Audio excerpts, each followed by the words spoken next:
Welcome back to the Powerful Fitness Podcast, episode number 14. And we got on some great guests today. Man, this is like, it's getting to a point to where my guests have so many like credentials. I can't even really go down the list of everything they've done.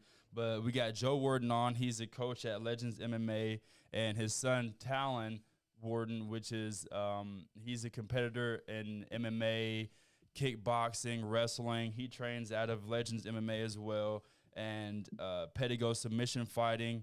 So what we're going to do is we're going to start all the way from the top of Joe Worden's martial arts journey, and then we'll kind of trickle into, you know, when he started training his son and what all his son has done in the martial arts world. So Joe, let's run it from the top, man. So let's say like where you're from and when you started training martial arts and all that. All right. So my name is Joe Worden. I've been in martial arts since I was about 9 years old.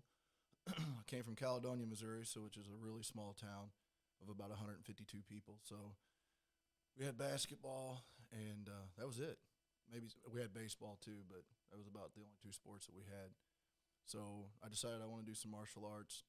My background, I came from a pretty poor family, so it took everything my mom and dad had to pay for my training.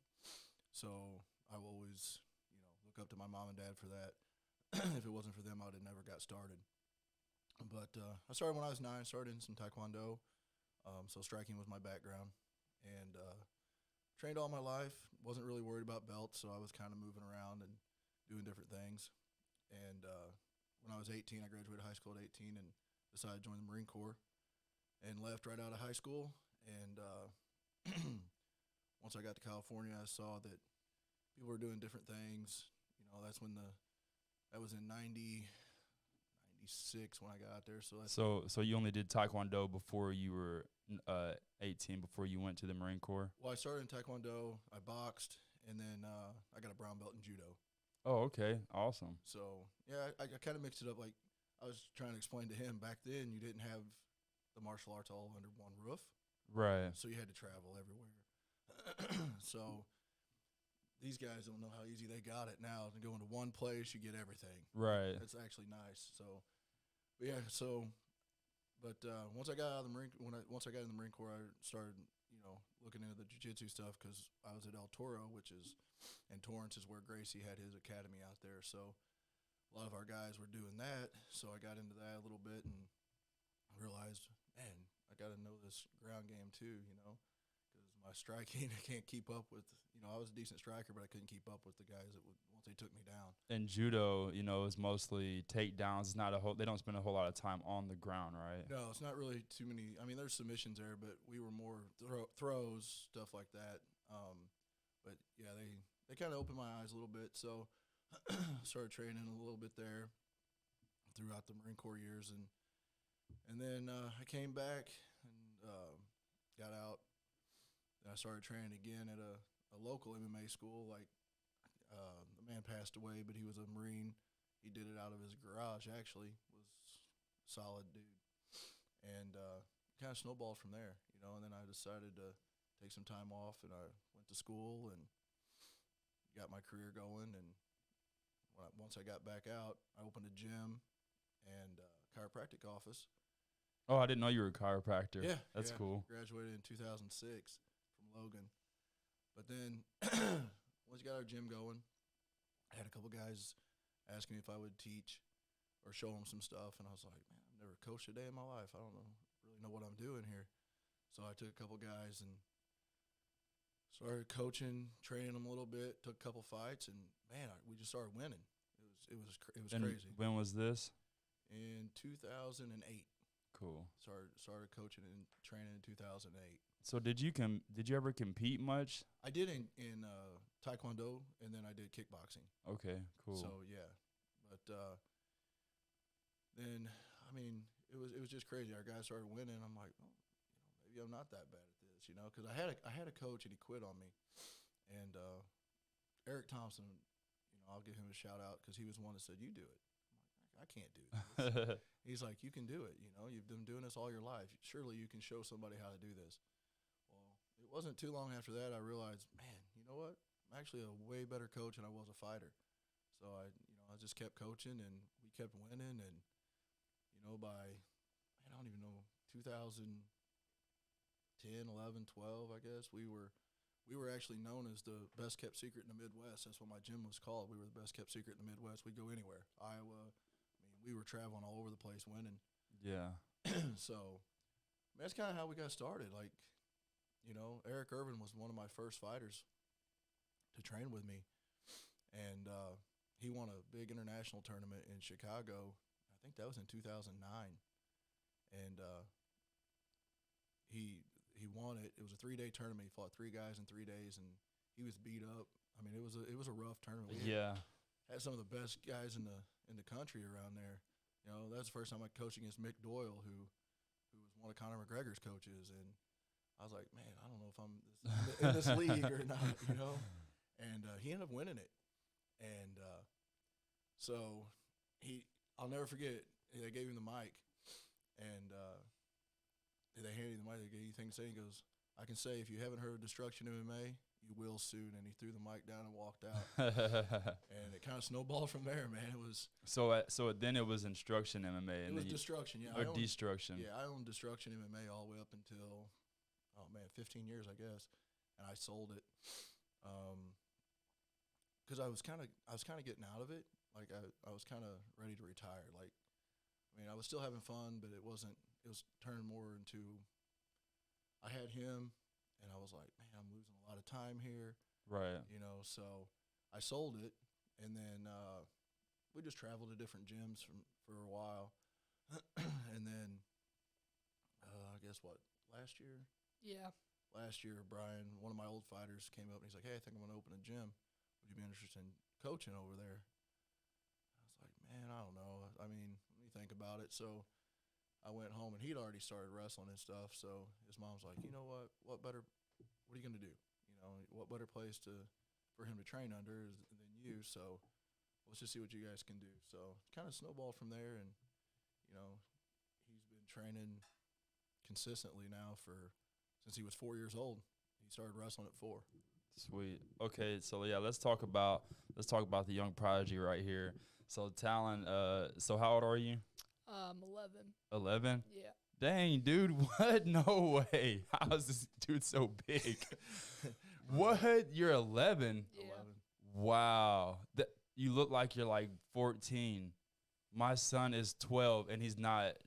Wow, that's crazy. I need to stand y'all next to each other one day, because like I thought you was a teenager. Yeah, it's insane. Every room we go to, they put us in the high school room. We don't even wrestle in the elementary rooms anymore. It's always high school rooms. Always. And they all think he's 15, 16, and he's like, they get done, he's like, no, I'm 11. And people are like shocked, like, you got to be kidding me. Right. Wow. Okay. So you're 11, and when did you start training? I started when I was 4. 4, and you started in wrestling? Yeah, wrestling, jiu-jitsu, a lot of stuff. So what made you, were you really interested in it, or did you kind of just start it just, as something to do, or? I mean, yeah, it was kind of just kind of to pass time by. I mean, from my dad, he wanted to kind of start me into getting into it. I started getting into it when, really about my 3rd year. Before that, I was just doing, one night of practice, not really taking anything serious. But after my 3rd year, I won state. After that, I was How'd that feel? It felt pretty good, honestly. I mean, I won it without getting any points scored on me that year. I was 56-0 that season. Dang. Yeah. But after that, I kind of just started hitting the mats hard. Started getting into almost every night of practice. It was every night of different sports. One night, 3 nights a week was wrestling. One night was jiu-jitsu, and then the other night was MMA, and then the weekends was wrestling also. So that was my week. And so how long have you been training like this now? So you started hitting the mats hard. You said like after. So what were you like 5, 6, 7 or? I was 7, yeah. 7. So about 4, 5. This will probably be my 5th year of actually getting it done hard. So, okay. So how many different like tournaments have you done? I know you've done obviously wrestling.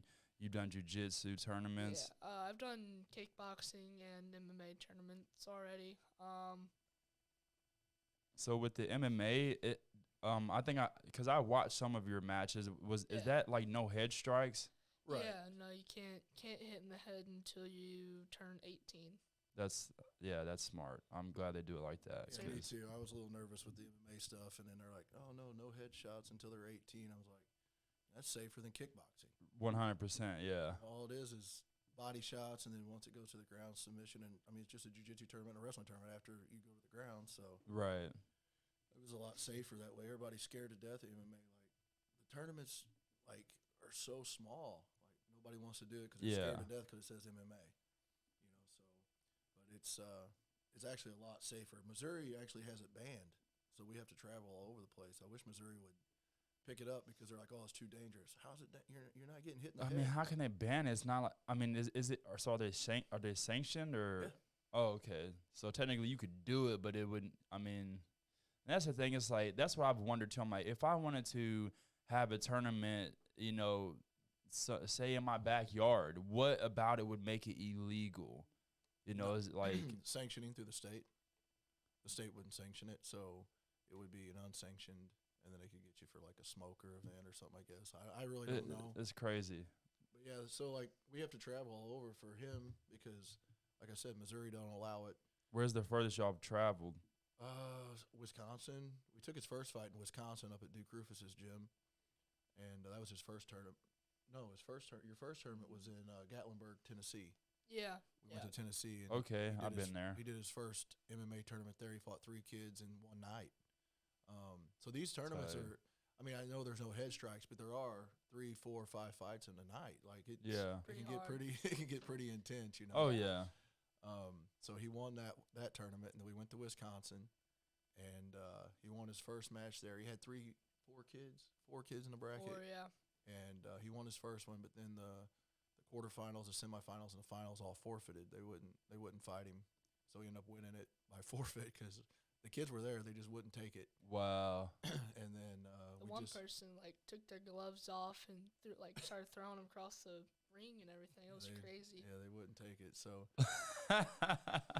then we went to we just got back from Nashville 2 weeks ago. Most people don't know. I mean, I guess they do know if they follow him real close. He tore his meniscus 8 weeks ago. Complete bucket handle tear, like complete tear. Oh snap! So he's got to have surgery and stuff. But he's still been competing on it. Doctor said wait till after season, and right now it's up to pain tolerance really. And the kid's just a savage. Like he finished football season. He was averaging 3-4 touchdowns a game with a torn meniscus. And then we went down to Tennessee. Yeah, my brother just tore his too, and he just had surgery. He's got to have surgery at the end of the season. Yep.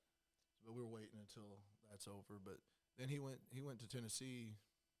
We took 5 kids, I guess, to Nashville 2 weeks ago, and did the international MMA event down there. And that was actually pretty cool. There was Ukraine was there, Slovakia, the Czech team was there. I mean, there were several international teams come over, and that was actually a pretty cool event. Talon ended up winning that.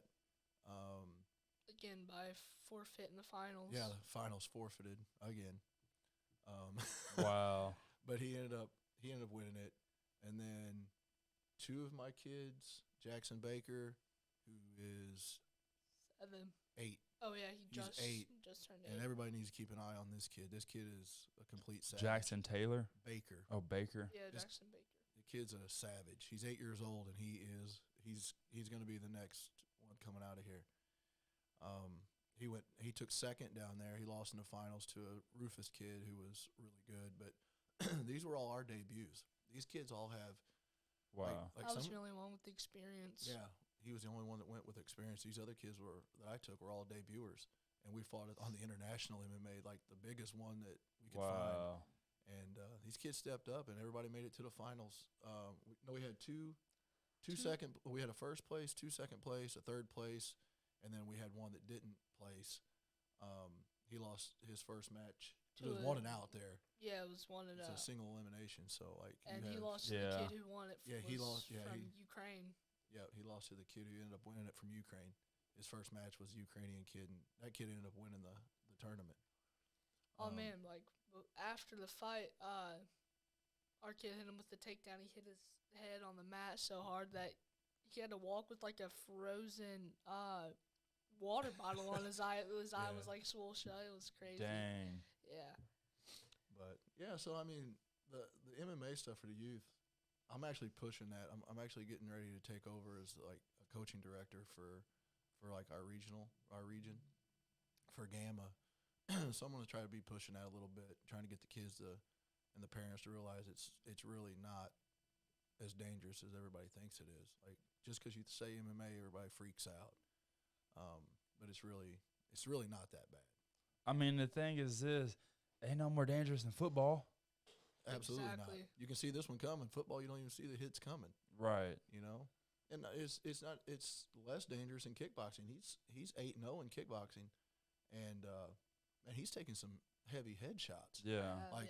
His first fight, like, kid came out and caught him right in the side of the head with a shin, and it put him on chicken legs. He was all over the place. Yeah. I had to settle him down. I'm like, you better get. I didn't know what was happening at first. Like the only reason I knew that I got head kicked and basically like slim to none, like getting ready to be out,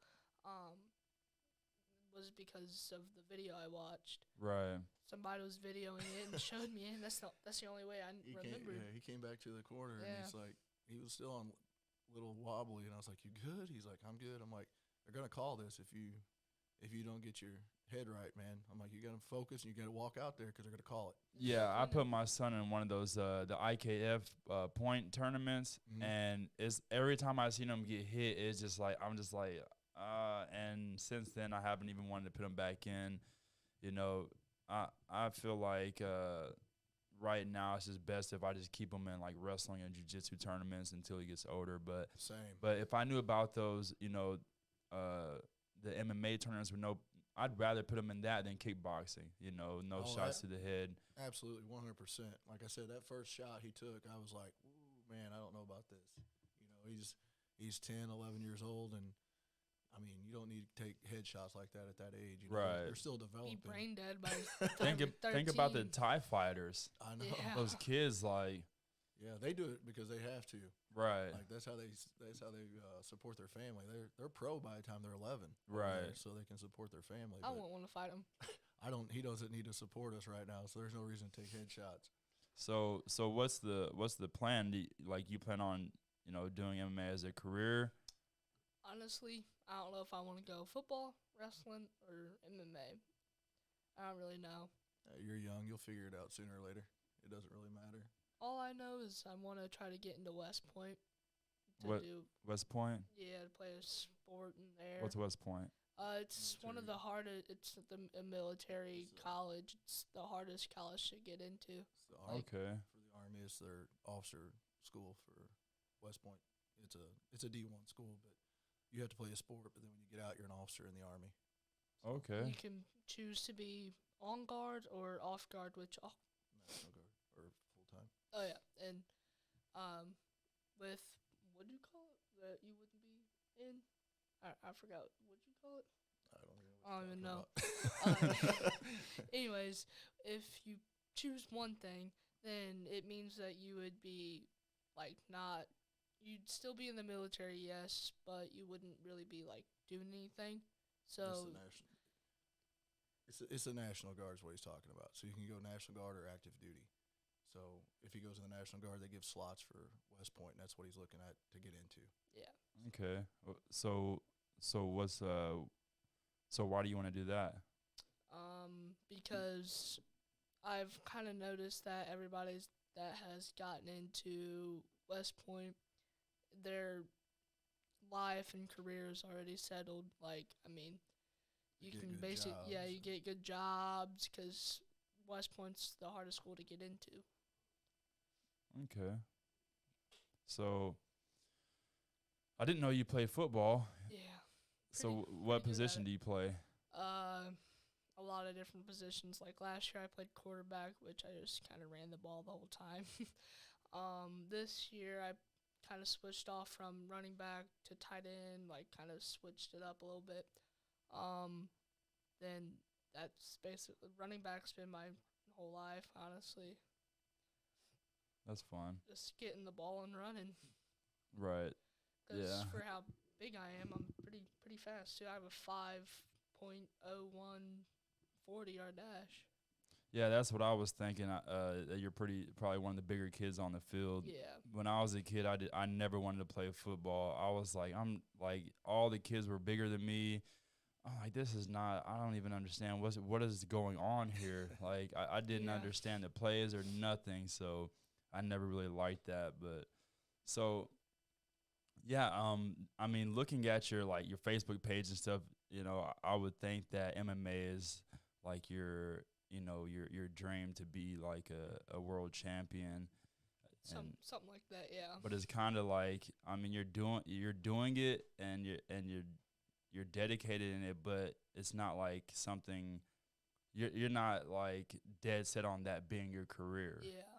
I'm just kind of doing it for not really the fun of it because I like it a lot, but basically kind of just for the fun of it, to pass time by, try to get into the sport, trying to get some kids from my school to start getting into it because I'm one of the only kids in my grade right now that wrestles. Right. So, our middle school team next year, I don't think it's going to be very good, honestly, because I'm the only kid that actually wrestles in my grade. So training every day, do you get sore a lot, or you do? Very. Yeah, my legs are actually, it hurts to walk right now. I was walking down the stairs this morning, and I was like, man, my legs. You take ice baths? Yeah, sometimes Epsom salt baths, stuff like that. I can give you a breakdown of his training routine, and people wouldn't. Yeah, let's hear it. Wouldn't even believe it. So, let's hear it.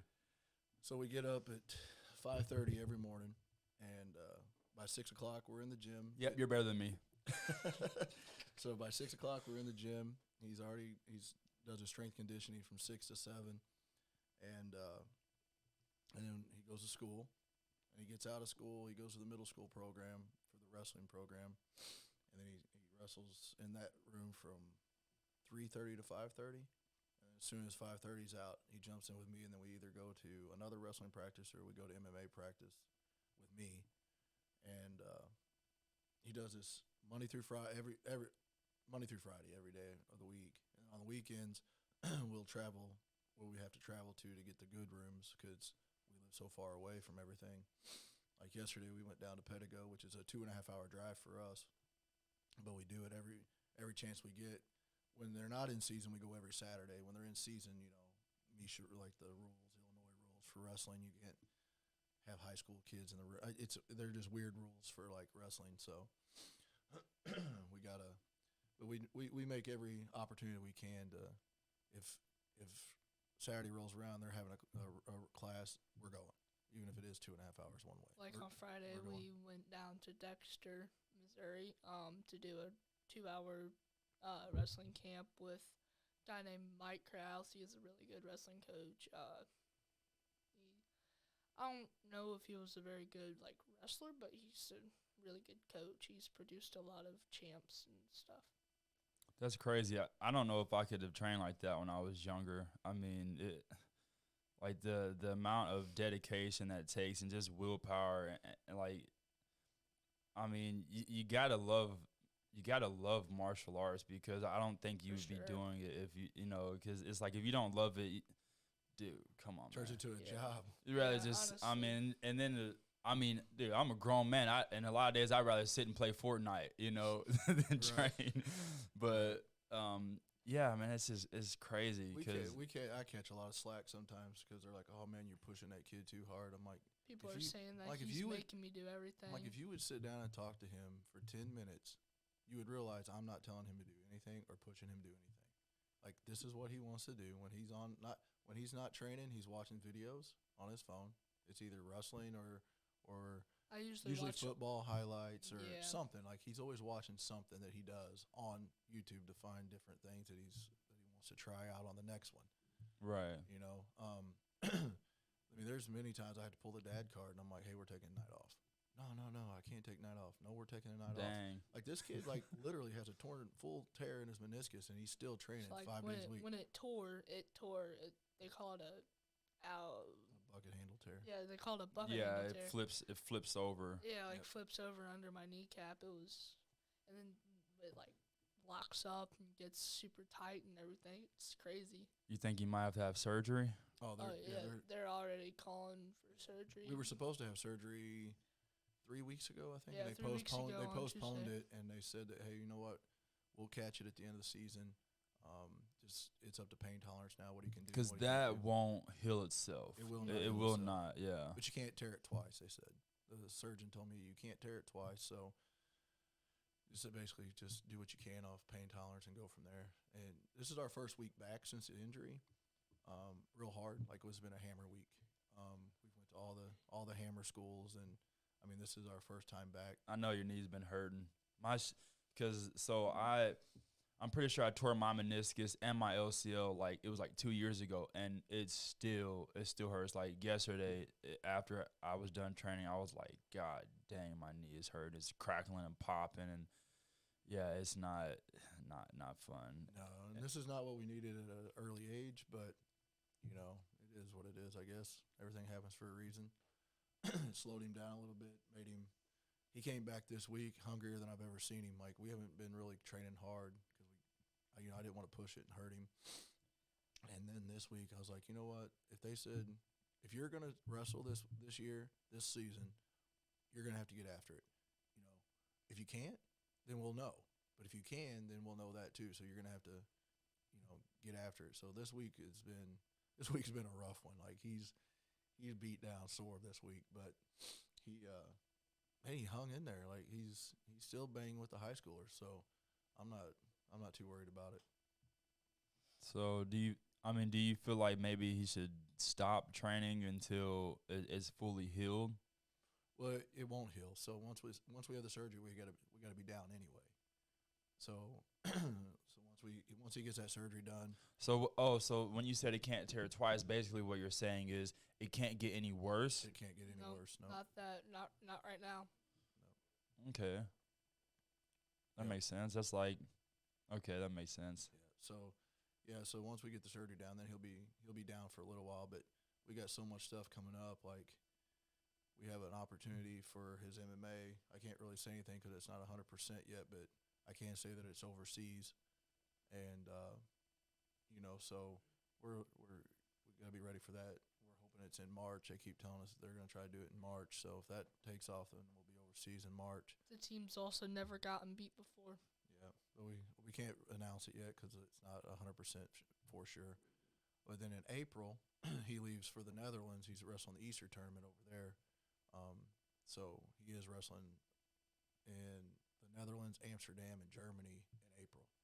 Wow. This summer, he got back. He did a 6-country tour in Europe and wrestled over in Budapest, and he did 6 countries over there in August.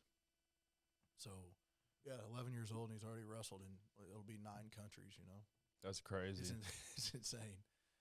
And he ended up taking 4th over there in Hungary. And that was a tough tournament. Like he got there, and he was supposed to be 12U, and they didn't have any 12U, so it was, they call it U15, under 15, so it was 15-year-olds. So he wrestled all 15-year-old kids over there in that tournament. Wow.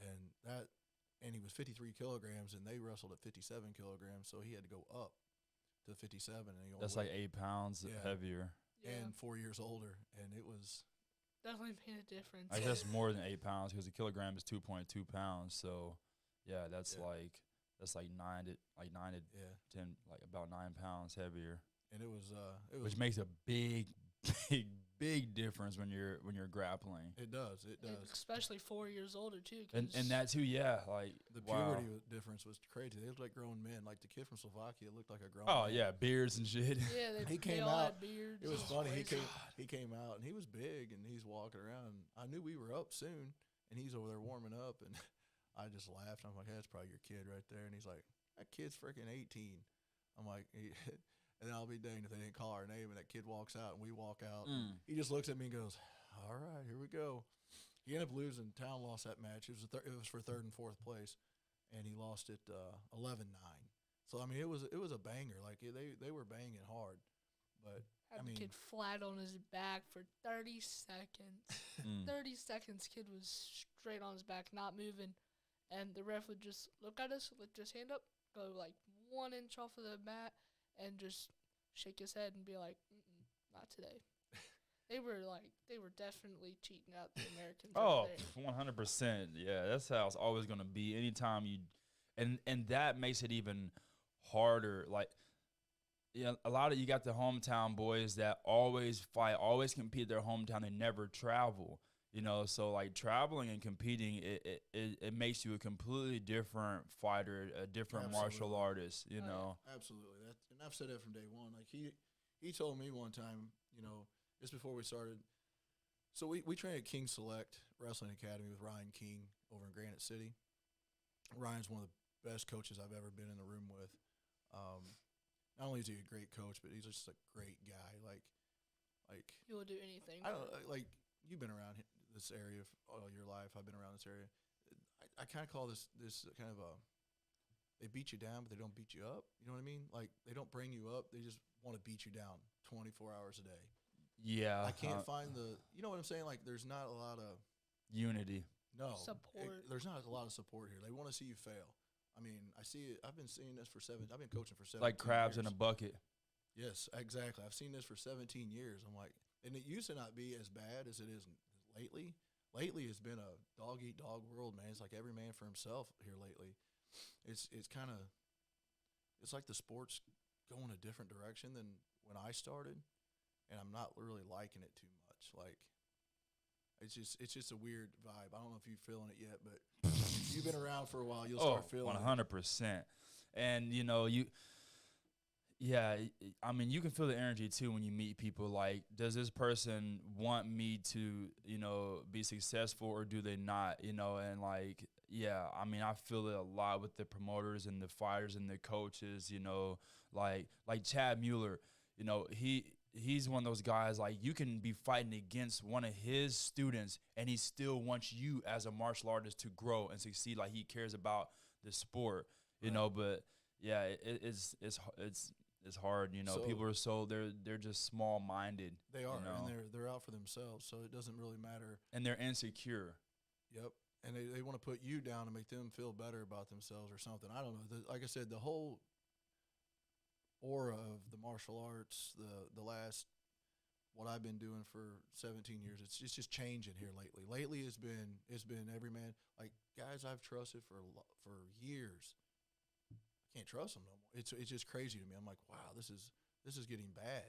You know, like, you know, Especially when money is involved. money gets involved, or they think, oh, the grass is always greener over here. What you're not understanding is you're not watering your own grass, bud. You know, you're jumping over to get to a green grass, but you just killed yours, and now when you jump over there, you're going to kill theirs. It's it's you. It's not anybody but you. You guys got to start taking some responsibility on yourself. A lot of it is ego and pride. Oh, absolutely. You know, which we all have it. Absolutely. You know, and it's worse for like kids. It is crazy with kids. Like parents do not want to see their other kids succeed over their own.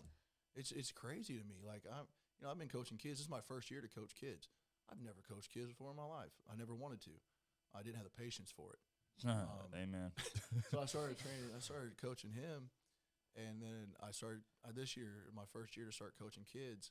And I want to see every kid that I coach. I want to see him win. Right. I mean, I'm getting told that, oh, you're unethical coach. You'll do anything to win. No, I will do anything to win because I'm passionate about it. I'm not going to cheat. I'm not dirty.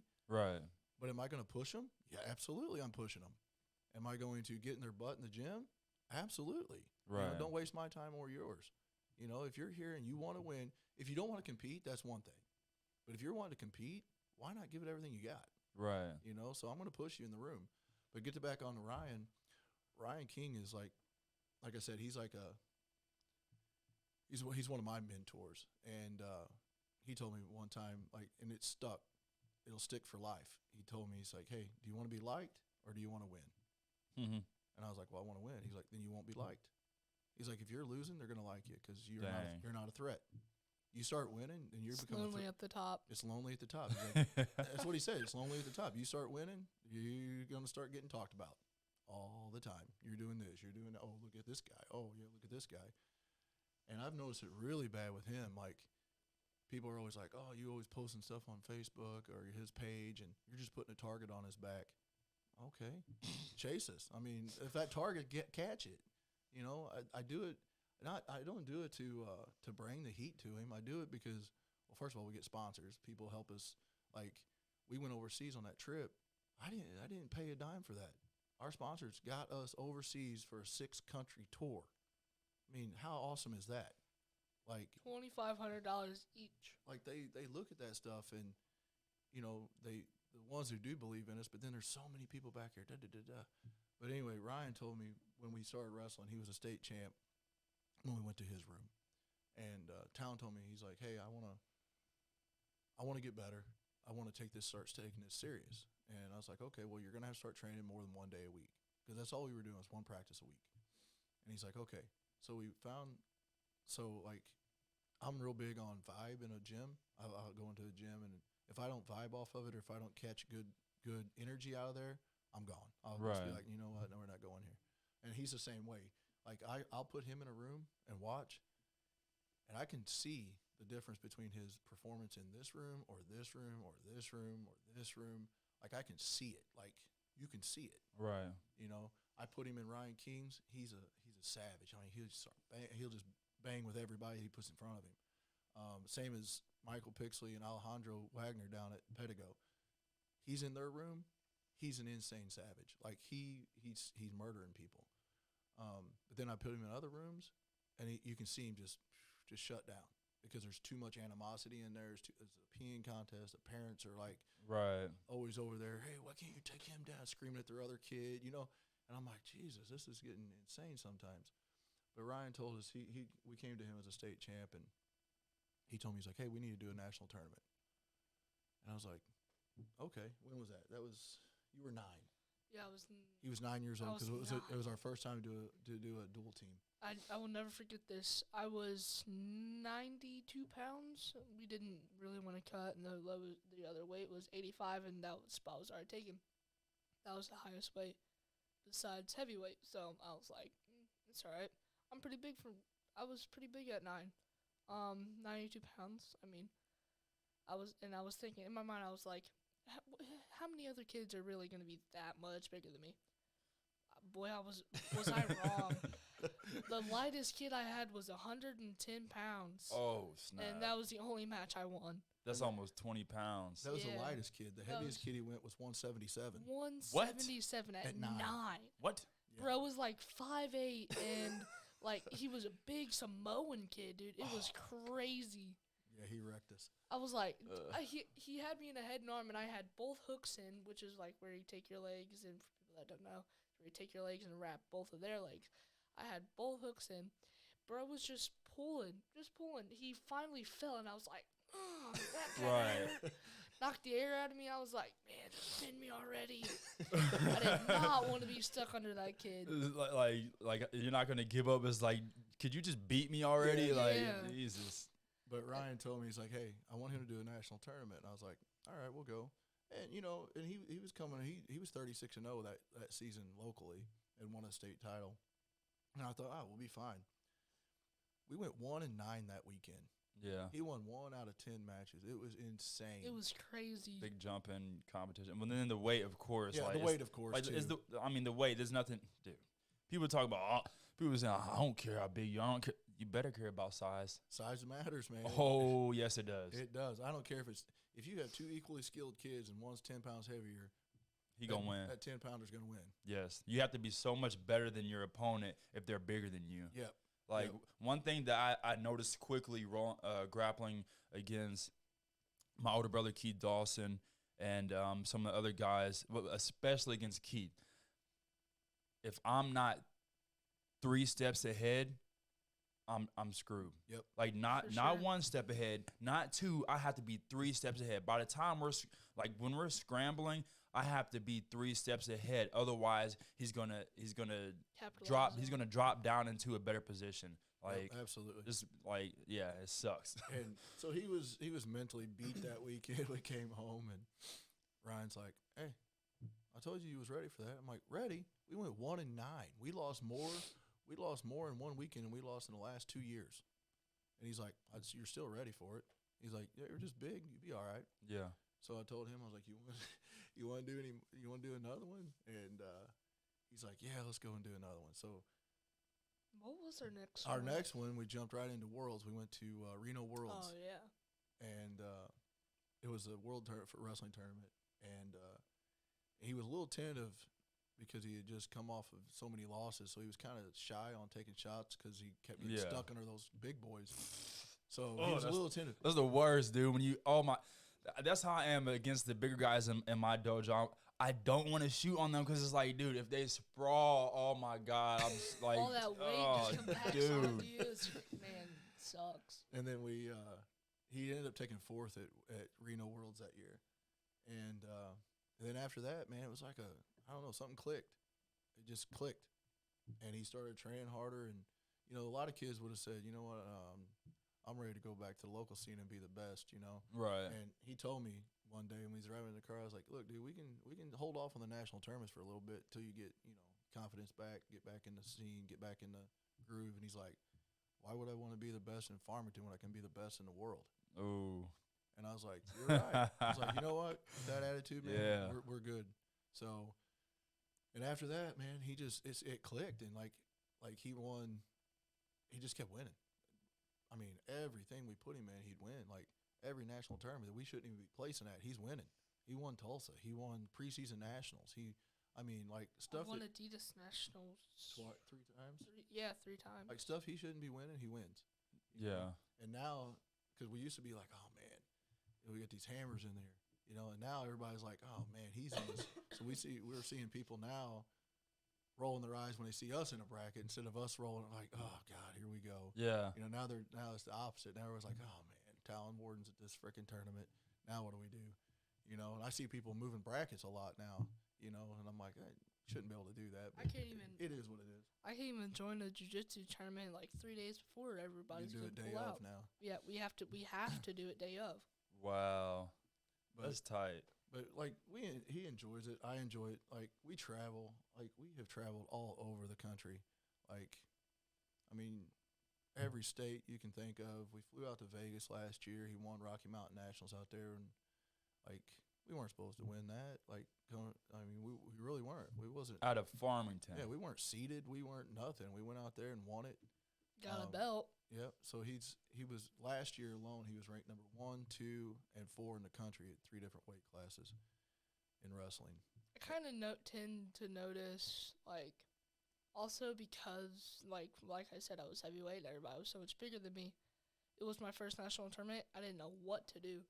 So now I'm starting to notice if I do go up heavier weights, I can start to kind of see that if I use my technique, it beats their weight and strength and everything. Right.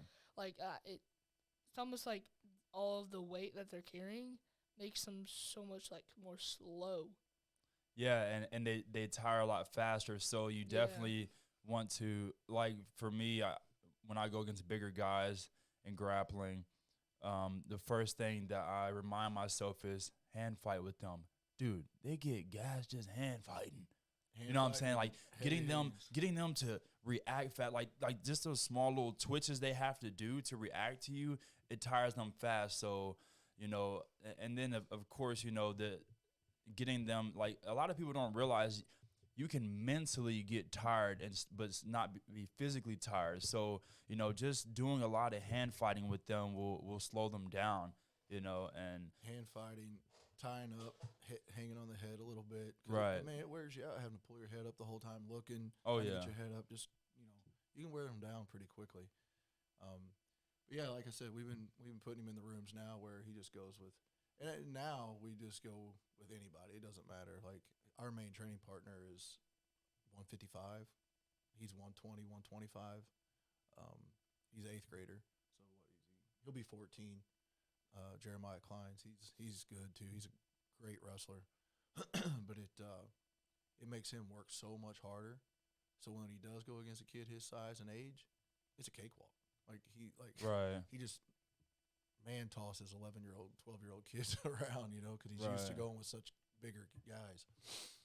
So it's kind of paying off that he's only ever worked. And then in my gym, we don't even have any kids his size, so he just does adults only. It's like he only wrestles adults and does jiu-jitsu with adults. So like I've noticed it does make a difference because he's having to, when he does go with a kid, it makes a huge difference. Right. The strength is going to be, night and day difference. Yep. And the weight, like even if you're the same weight as an adult, it's different than adult weight and 100%, yeah. Same with like male versus female. Yep. A female 135er is not, the same as a male 135er. Yeah, and he's like he said, like some of the adults who are 125, it's way different than his 125. For sure. I mean, you can even see it, Like that's 125 of man strength. Us being 125, we can hold a little bit of fatness and stuff. We can be a little hefty sometimes, but it makes a difference, honestly. Like that's me. That's like putting me in the gym with it, and putting an adult in the gym as 125. You'll notice that the adult will lift so much more than the kid. Right. And then even like a 25-year-old compared to a 40-year-old, a lot of those 40-year-olds, dude, their grip strength is way stronger than the 25-year-old. For sure. But you would think, the younger, he should be a little stronger. No, dude, those 40-year-olds, their grip strength is just crazy. When I was growing up, I was pretty strong as a kid, and my dad, there's some stuff I couldn't do. My dad would do it in heart, like just, and I always called it dad strength. Yeah. God, it must be dad strength or something, I'm 46 now, and I guess I got the dad strength too, because sometimes he's like, how did you get that? I'm like, I don't know. I guess the old man strength kicked in. I don't know. So. Bro's going to have to start wearing white Skechers. Yeah, I'm getting old enough I can mow in those things now. White Skechers and a pair of Levi's. You bet. So, but no, our journey, like I said, we've traveled from East Coast to West Coast, overseas now together. It's been tough, like, to kind of figure out the coach thing. Like, that's been our hardest battle. Like, when we first started, it was, oh, Dad, you're yelling at me, or, I don't want to do this because you're yelling at me all the time. And I'm like, look, I'm not yelling. I'm a passionate coach, so I am loud, but I'm not Dad right then, So we had to figure that out. It took us a little bit. It took us, a couple of years. Probably 2 years to figure that out. And now it's nothing. But so like if we go to practice and I see something and I didn't like it, we'll get in the car on the way home. And I was like, look, 5 minutes, I'm coach, and I'll go over everything that we need to fix or everything he did good. And then when I'm done, I'll be like, okay, I'm Dad. We don't talk about it again. So we've kind of figured that out. So he knows he's got 5 minutes to coach, and he's got the rest of the time with Dad. So then he doesn't have to. We don't talk about it. We don't talk about it anymore. Once we get to the house, there's no more wrestling, no more jiu-jitsu, no more nothing. It's father son. Hey, let's watch TV or go outside and play catch. It's something like that. It's not. It's not. Like I said, once we leave the gym, it's over. So we figured that out, and I've also noticed that like at a wrestling tournament, like the nationals, I'll let Ryan coach, because if I get excited, if I get anxious, like, man, we got to move, dude. We got to go now. And I start getting anxious, he starts getting anxious. And then he starts making bad shots, or so Ryan will be like, hey, I got this, or hey, let me talk, because he's feeling your energy right now. Yeah. He's coming off Dad energy. He's pulling Dad vibes right now, and he knows that you're anxious, so he knows he needs to get with it, but he's gonna start making mistakes because he's getting anxious. So I've pulled back a lot with that too. So But the MMA stuff, I do all of his MMA. I've coached him on what are you now? He's 10-0 in MMA now, so Yeah. Wow. I do all of his MMA stuff. Nobody else coaches him on that, but the wrestling, I'll let somebody else step in. So Yeah, I noticed with my son, the couple of the jiu-jitsu tournaments, the wrestling, and the kickboxing tournament he did, before he gets on the mat, I'm like, stay nice and calm and this and that. And then as soon as it starts, I'm like, I go crazy, and I realize, like, dang, I need somebody else to be in his corner because I just go crazy. I can't stay calm. it's hard, man. Yeah. That's the toughest thing I've tried to learn so far. Like, it's hard. It really is hard. Like, because as a dad, you're wanting him to win. As a coach, you're wanting him to win, but you're also a little more invested because your dad. Right. So you're like, oh man, Or if he gets hurt or gets, you're like, oh God, Yeah. Do I throw the towel? What do I do here? Because people are like, when he took that headshot that day at that kickboxing tournament, they're like, man, you probably should have threw the towel. And I'm like, I was right there. I was almost there. If he would But I have was like, thrown the man, towel, I would have lost. am I throwing this as a coach or am I throwing this as a dad? Is he hurt? That, Right. He ended up coming back and winning the fight. He won the next 2 rounds and it was over. But I was like, it was a battle there for me. Like, am I coaching now or am I dad? Which one's taking over here? Which one's got my emotions going? So it really is hard sometimes to figure it out. But we've been working on it. It's crazy how quickly you can go from like that from a tough father to like oh my baby, like even with my son, it's crazy, like, because I'm a fighter, and I've always raised him to be tough, but I can see how a lot of parents like raise soft kids, because they don't want them to have to do anything hard. They Right. don't want them getting hurt, but we understand in the long run that's never going to be good. You're making, I've always said uncoachable kids become uncoachable adults. Like, they'll never work. Everybody's like, oh, you're a little hard on him. I'm like, no, I'm hard on all of them. I am. I'm hard on all those kids. Not to a point where, like, Cobra Kai, I'm out there beating them with sticks. Cobra Kai. But to the point where, like, no, you're going to work, So, like, him, like, I tell him all the time, like, shake it off, move, let's go, get it back. Doesn't matter. He'll be like, oh, or tweak this, or I'm like, it doesn't matter, go, get back in there. That last kickboxing, we went to the IKF, and we showed up. I was coaching a kid, and they didn't have a fight for a kid. The one that was a couple weeks ago? No, it was a couple in St. Louis? A couple months ago. Oh, okay. And I was coaching a kid there. Well, then we showed up, and they had a kid there who was, I think he was like 14, but he was 170. They didn't have anybody. And they're like, anybody close? I'm like, we're 120. Well, I think we were 123. Yeah, we weighed in at 123 with everything on at the time. And I was like, we'll take that. And they're like, dude, that's 50 pounds in 3 years. You sure you want to take this? I'm like, we'll take it. We didn't have gloves. We didn't have a mouthpiece. We didn't have a cup. We didn't have nothing. I had to go get all that stuff, borrow all that stuff. And I threw him in there. And afterwards, he ended up winning the fight. Wow. And afterwards, we was going home. I was like, that had nothing to do.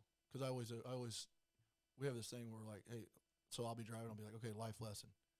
And he's like, all right. So we shut the radio off, and it's a life lesson at that moment. And I told him, I said, look, that had nothing to do with fighting. That had nothing to do with kickboxing. I didn't care if you won or lost. I said, but in life, things are going to pop up at a spur of a moment, and you're going to have to make a split-second decision. It's either going to, and it's not going to be an easy one. You're going to have hard decisions that you got to make in a split second. I said, and we made that decision today to take that fight, even though you were kind of nervous because you'd never seen the kid. You weren't prepared to fight, but we took it anyway, and you ended up winning. I was like, we did that.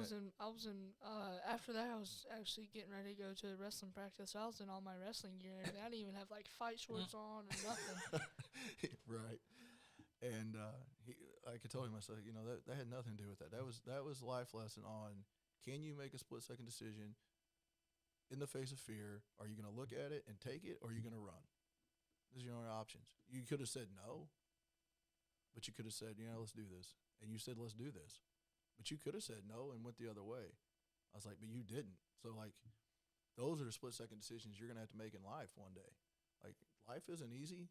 There's a lot of scary decisions you got to make, and you got to make them like that. So those are the kind of lessons I try to push into, because I'm not going to be here forever.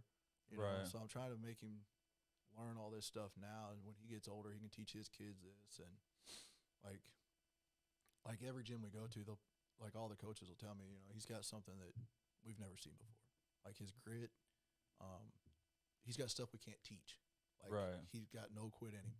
Like, he might be getting beat down by a senior in high school, but he's getting back up. Right. We're going to keep going. And the coaches are like,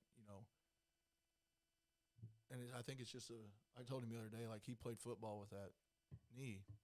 And one of the questions I asked him, I was just sitting there thinking, I was like, I don't know if you're tough as nails or if it's the way I raised you or what. But I was like, you're a different breed, man. You're just different. He's like, both. He's like, I just pushed through. And he's like, it's the way you raised me. You're like, hey, we can do this. Not a big deal. So I'm thinking we're finally getting to the wavelength that we need to be on, so that he's going to turn into a really good young man here real soon.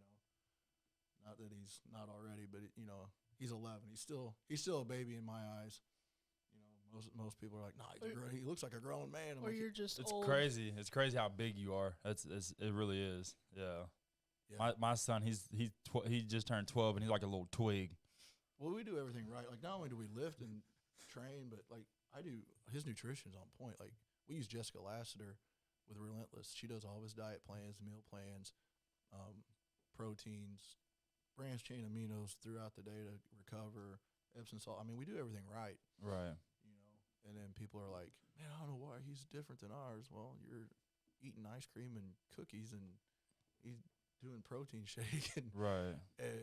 Like, there's a big difference. Like, as well as even with adults. Like, even though sometimes ice cream and cookies can sound good. Well, and we don't cut it from him, like on the weekend. Time, so yeah. we do the week, we do what we're supposed to do, and then on the weekend, we just let him do whatever he wants to on the weekend. Right. So we'll go get ice cream, whatever we want on the weekends.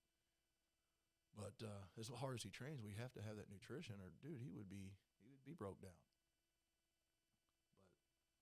But so yeah, we just keep, like I said, we try to do everything right. But man, we catch a lot of slack because they are like, he's just a kid. He is a kid. Please, man. I wish I had a fire like you when I was growing up. And I've had people tell me that. I mean, some people are like, "Oh, grown man walking up to you, will you be my dad?" I've had coaches I respect, like 100%, like be like, man, if we just had a dad like you when we was growing up, man, he's like, things would be way different. Yeah. And I'm like, we fight, we butt heads, we're not. It's not like we don't. We are, of course. We are kid and dad, so we're like, we do fight, but it's not. Yeah, it's not bad. So, and we're starting, like I said, we're starting to figure it out. So, we're this journey's just started. Right. Well, I hope you choose MMA as a career so I can continue to watch you. I feel like, man, you're gonna be a beast for real. I mean, you already are, but it's like, man, if you continue on this path and then go pro when you're like, I mean, because you can go pro since you're 18, you'll be good enough to, and man, that'd just be, dude, this next generation of MMA fighters is just gonna be a lot of kids like you, not adults that maybe boxed like not just one-dimensional fighters. Like, it's scary, man. Hopefully, I'm retired by the time you. That's what all. So I don't have to run into no kids like you. That's what all my wrestling coaches and training partners at the gym always say. They're like, God, I hope we're retired by the time he gets 15, 16, because we're in some serious trouble, man. I'm like, you guys will be fine. But yeah, like you were saying though, the kids nowadays, different level. Right. 100% different level. Like when I started, you got right out of the crowd and walked in there because, hey, you threw a couple punches at the bar one time, and that's how we started. I started in, I don't even remember, 2006 is when I first opened my gym, but back then it was every man, like, it didn't matter. And there still are a lot of fights like that. I was just watching some PFL highlights, and I was like, what the? I'm like, I could whoop these guys in a heartbeat. Right. They're just winging punches. It didn't even look like they trained. So, yeah. Yeah, but these kids that are growing up doing this, it's all they know. It's the evolution of the sport. Like, these kids are insanely animals. Just, I see it every day. I'm like, man, I told him, I was like, he is 10,000 times the athlete that I was at this age. Like, I wasn't even close to this at this age, and my credentials for coaching, I mean, it's got me a long ways. I've coached in UFC 10 times, Bellator. I coached with Wahoo Kickboxing. I've been all over the world coaching there. My dad, growing up, would always tell me, fighting's not going to get you anywhere. And then when he passed away 6 years ago, when we were at the hospital and we knew he was going, he looked at me and said, I take it back. He's like, fighting got you everywhere. I'm like, controlled fighting will get you everywhere. Regular fighting will not. Get you thrown locked up. Right. So I keep telling him, controlled fighting can get you all over the world. Like, I have decent credentials, but if he continues with it, by the time he's 20, his credentials are going to be twice what mine are. Right. He's already got more. I mean, he put my damn trophies and belts to shame. Right. So, but, like, it's crazy. Like, when he's 20 years old, he could go to any gym in the world. And they'd be like, hey, yeah, we'll take you wrestling pedigree, your jiu-jitsu pedigree. We got this. If he sticks with it, he could go anywhere and be a coach. And I let him coach. He coaches our kids now. And he's actually really good at breaking it down and keeping it simple and helping the kids out. So, and that's what he really – I truly think that's what he wants to do. Like, he really digs the coaching aspect of it. Yeah. So I just been letting him run with it. I was always told if you can teach it, you can do it. Right. So that's what I've been doing here lately, just letting him coach and have fun with it. Awesome. Well, I know y'all got to get out of here. Y'all got to go to the wrestling tournament. So, I mean, it was great having y'all on. Is there anything y'all want to give some shout-outs to, the gym, sponsorships, stuff like that? For sure. I want to thank Legends MMA for giving us a gym to come into and train whenever we want and to continue to support us. Shout out Ryan King at King Select Wrestling Academy in Granite City. If you're in St. Louis or Illinois, if you're not in that room, you're wrong. You need to be in there. The man is a legend in my mind. Alejandro Wagner and Michael Pixley down at Pedigo submission. You will not find two better guys. I'm telling you, you won't find two better coaches, two better people. They take care of Talon like they're theirs, and they want to see him succeed. So I give shout out to all those coaches, all those gyms that push the kids to be better and give the good vibes out there. The uplifting vibes. Anybody want to shout out? You good? All my training partners that tend to push me harder than a lot of other people do. Jeremiah Kleins, he's one of my main training partners. That's basically it. That's all I really need to shout out. Like all my sponsors and everybody that helped me get everywhere. I got one more I want to give a shout out to. Mom. Oh my God, dude, I was just about to say that. I was about to say if he forgets mom, you ain't learned nothing yet, youngster. You always give a shout out to mom. I'm shouting out Mom. If it wasn't for Mom, I wouldn't be doing this at all. Like my wife Erica, we've been married 23 years, and she's been my biggest supporter. Like I'm never home. I'm always traveling. I'm always coaching. I'm always somewhere, and she's always pushed me. A lot of people don't know this. I'm gonna give one more story if you don't care. I got time. Most people don't know this, but in 2014,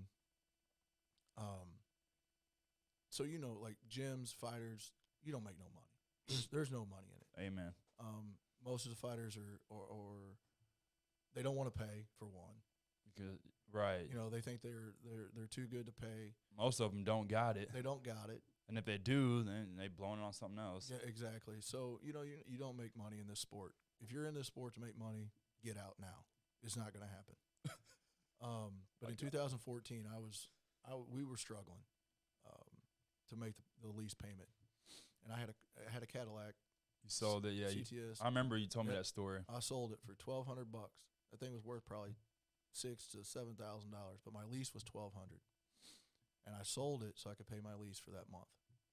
And my wife's like, "Sell it, pay the lease. You can do this." I'm like, "Man, I'm done.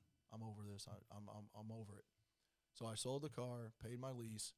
The next month, we got the call from the UFC for Alex, and I was like, but it was my wife that said, "Don't quit. Keep going. You're going to make it. You're going to do it. You said you wanted to do this. Everybody tells you can't do it because you come from a small town. You're never going to do this. You're never going to do that. Prove them wrong."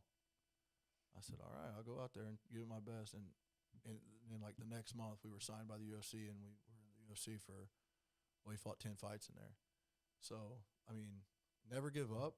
Just keep going, even though it does seem like you need to give up. But I do, like I said, I wanted to shout out Mom because she's behind the scenes, man. Like, we get home from practice. Yeah, Grandma's the one that raised me, so they paid for my stuff when we didn't have it.